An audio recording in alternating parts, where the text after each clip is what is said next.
경찰이 사제 총기를 쏴 아들을 살해한 60대 조모 씨가 가족이 자신을 따돌린다는 망상에 빠져 범행을 저질렀다고 판단했습니다. 가족을 살해하기 위해 무려 1년 전부터 총기 부품을 구매하고 준비한 것으로 조사됐는데 범행을 후회하거나 반성하지도 않는 것으로 전해졌습니다. 양동훈 기자입니다. 경찰은 사제 총기로 아들을 살해한 혐의를 받는 조 씨가 가정 불화나 경제적 요인이 아니라 망상 때문에 범행했다고 판단했습니다. 조 씨는 지난 1998년 범죄를 저질러 수감되면서 아내와 이혼했지만 어린 아들 양육을 위해 가족과 함께 생활하다 지난 2015년 아들이 결혼한 뒤부터 혼자 산 것으로 확인됐습니다. 하지만 이후에도 전처와 아들은 장기간 직업이 없었던 조 씨에게 경제적 지원을 아끼지 않은 것으로 조사됐습니다. 통신비와 연금, 생일 축하금과 공과금, 수리비 등 지원을 계속한 건 물론 환갑잔치를 함께하고 기념일마다 만남을 이어왔다고 경찰은 설명했습니다.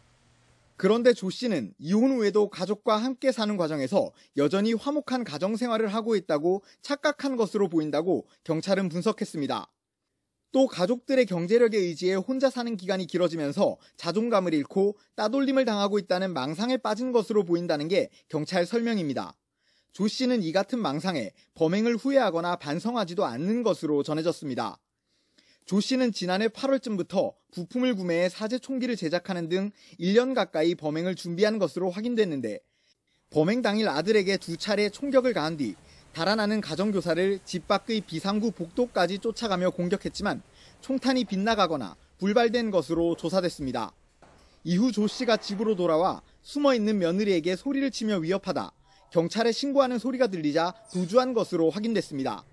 이 과정에서 경찰이 조 씨의 도주 사실을 눈치채지 못한 채 신고 70분이 지나서야 진입하는 등 초동 대처가 부실했다는 논란이 일었습니다.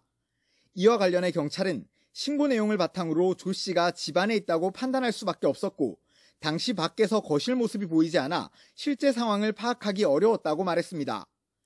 또 특공대가 이동하고 작전 계획을 수립하는 데에도 시간이 필요했다고 해명했습니다. 경찰관들이 도착했을 때는 신고 내용상 이 안에 피의자가 있다고 판단을 할 수밖에 없었고 가족들을 대피를 우선시킨 다음에 현장 확인을 했더니 피의자가 이미 현장을 이탈하는 것이 확인이 됐습니다. 다만 경찰청에서 감찰 조사를 진행하는 만큼 공식적인 입장을 내기는 부적절하다며 감찰 결과를 존중하겠다고 밝혔습니다. YTN 양동훈입니다.